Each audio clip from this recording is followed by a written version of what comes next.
салом бинандагони азиз, шуруъ аз имрӯз 11 феврал барномаи ахбори озодӣ аз студияи нав тақдими шумо мешавад ва дар 15 дақиқаи баъдӣ ҳамроҳ бо шумо хоҳем дид ки дар тоҷикистону ҷаҳон чӣ мегузарад. Нахост сархати мавзӯъ. ҳукумати тоҷикистон афроди қарздор дар назди фарзандонашонро аз ҳаққи сафар ба хориҷа маҳрум кард, вале иҷрои ин қарор осон набудааст. Шояд ваям граница ягом сум пул гирифта ҷавобуш дода ида куҷо рост мебия.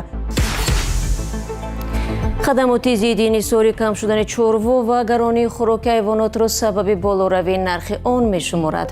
идораи омури тоҷикистон ба ин маълумот чандон мувофиқ нест.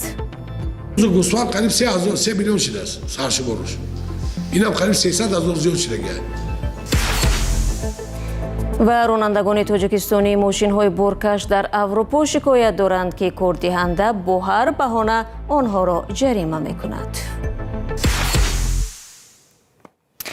масъалаи пардохти пули алименти фарзандон ё саркашӣ аз он яке аз мавзӯи асосии нишасти хабарии хадамоти иҷрои тоҷикистон дар рӯзи 10 феврал будааст. раҳбарони ин ниҳод гуфтанд дар нисбати онҳое ки аз ҳисоби пардохти пули алимент қарздор мебошанд чораҳои сахттар андешида дар соли сипаришуда сафари ҳазорон нафар қарздорон аз пули алиментро ба хориҷи кишвар манъ карданд. дар оянда маҳдудиятҳо дар нисбати чунин афрод боз ҳам сахттару бештар мешудааст. ҷузъиёти мавзӯъ дар гузориши ҳамкоронам Алишер Зарифӣ ва Шаҳлои Абдулло. Ҷоҷи гуфт ки и да маҳдудиятай раҳуш маҳкамай омадак мо дастгир мекунемша.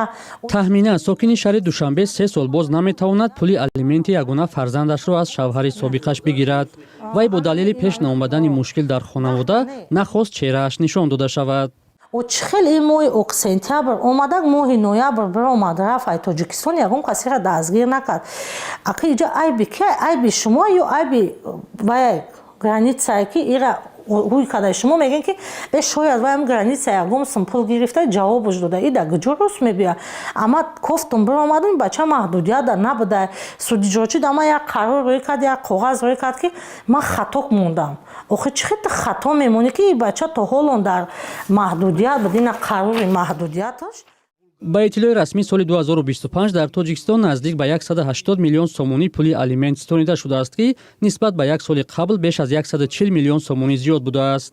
хадамоти иҷрои тоҷикистон ҳамзамон аз афзоиши чашмраси шумори қарздороне хабар дод ки барои напардохтани пули алимент муваққатан роҳашон ба хориҷи кишвар баста шудааст. дар соли 2025 11553 нафар шаҳрвандони ҷумҳурии тоҷикистон нисбаташон маҳдудият ҷиҳати муваққатан берун рафтанашон аз ҳудуди ҷумҳурии тоҷикистон қабул шудааст.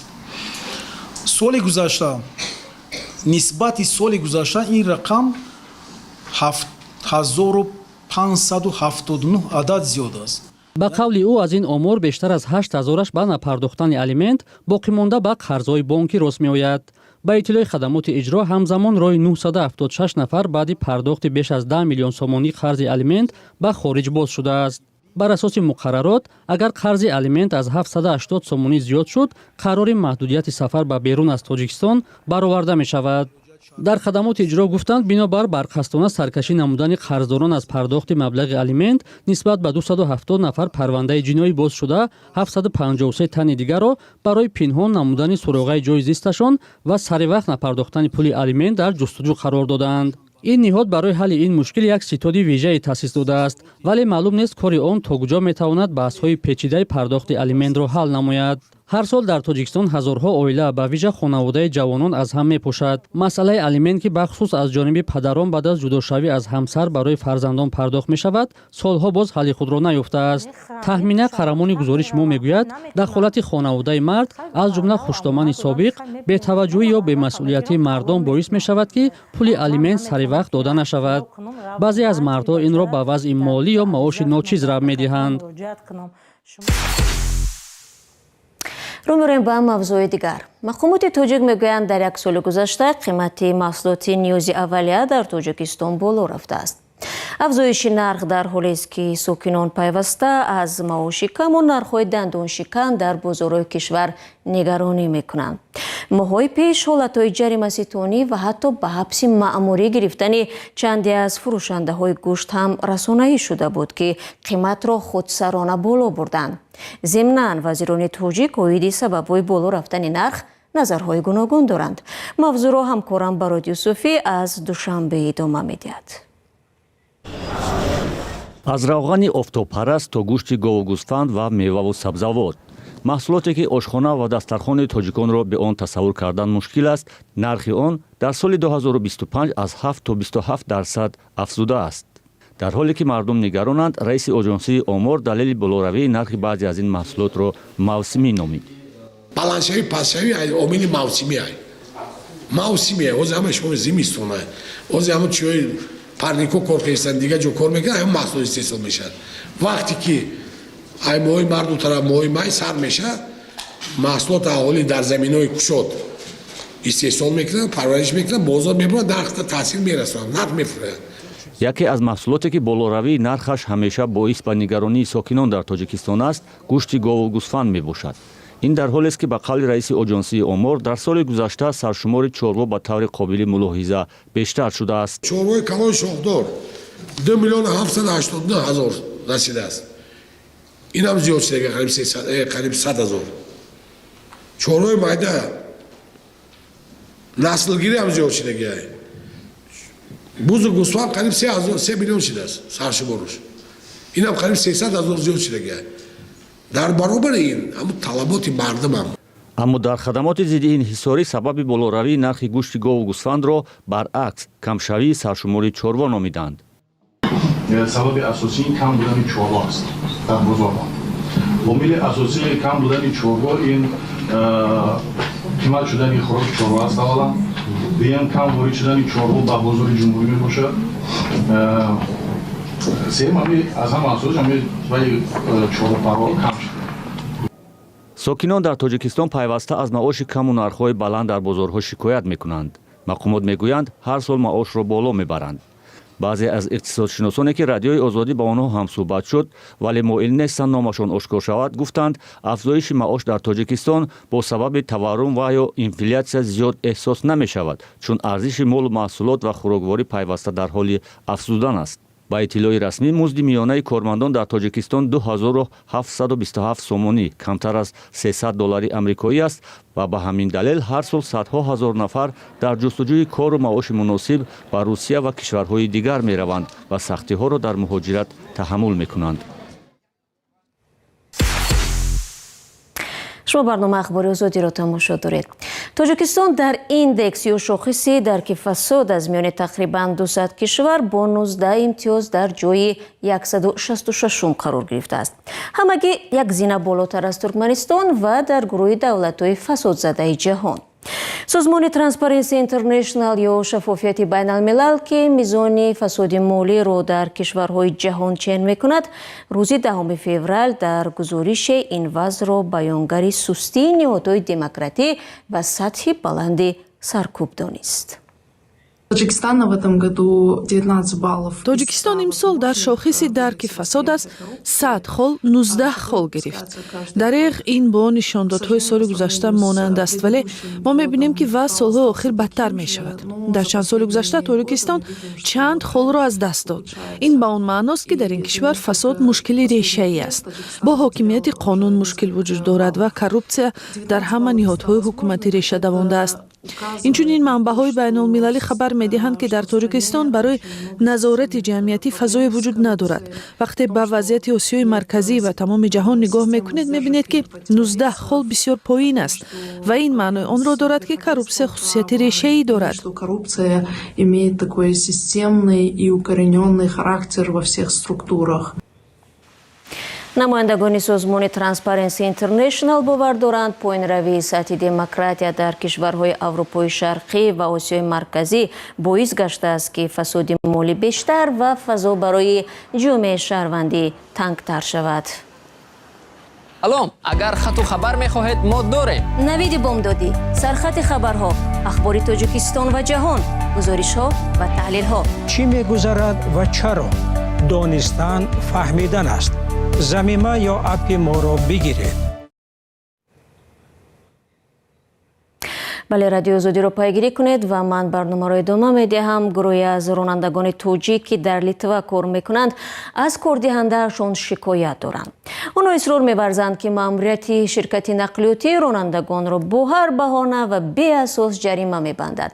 در نتیجه نصف معاش آنها برای پرداختن جریمه ها صرف می شود.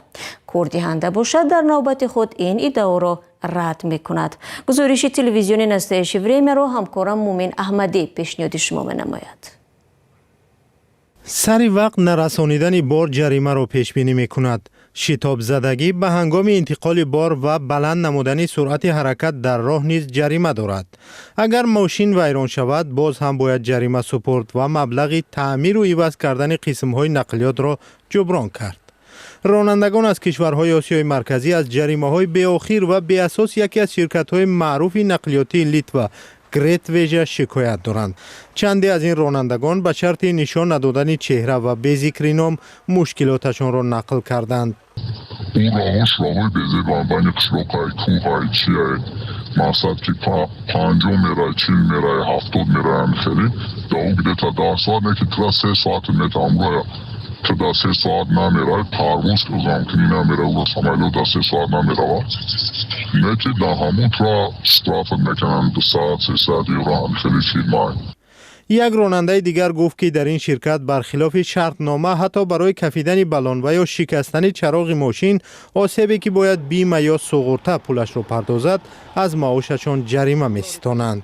در یا پارکینگ یا پتفاری که قفول شکست مورد نرخ یا اکر در زاپرافکای حالا قیمته ممکن که اکر 20 یورو باشه و 30 یورو باشه اکر برای همون اکر فروان 118 یورو اکسای خنودودم اکر با همون صورت درگو اینسپکسیا در روی کده که نهی فارا شکسته اما وقتی که فارا اکسای خنود پوچادم چکلی اکر چی میکنم ایما با دوباره میخوان چکنن اکر میشت.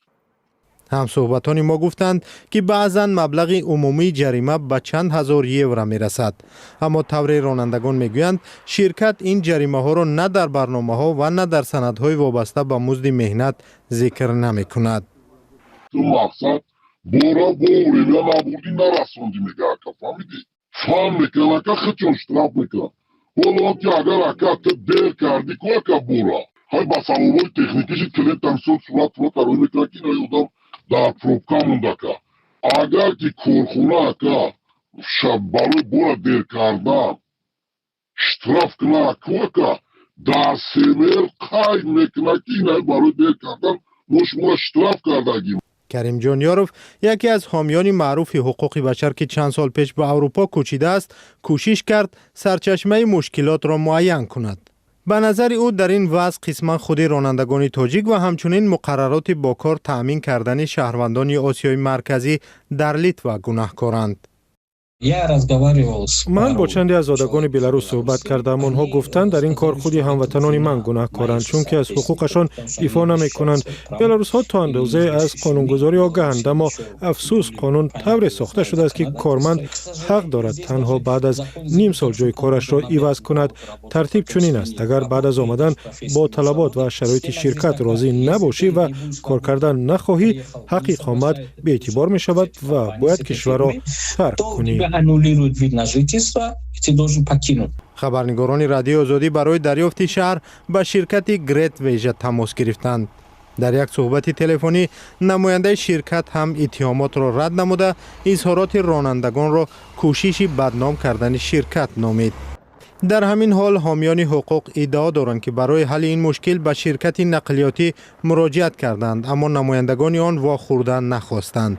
بر اساس شکایت رانندگان حامیان حقوق قصد دارند به مقامات نقلیات آلمان و فرانسه مراجعت نمایند.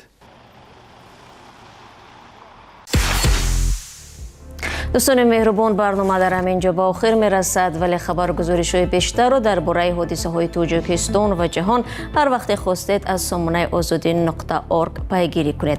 همچنین صفحه‌های ما در شبکه‌های اجتماعی هم در خدمت شما است و اگر شما نیز خبر و معلومات مهمی داشتید با ما عکس و ویدیو و پیام خود را فرستید، ما از شما منتظر میشویم. فراموش نکنید که فردا باز برنامه‌های دیگر در پیش است. سپاس برای همراهی و خدا نگهبان هر یک شما.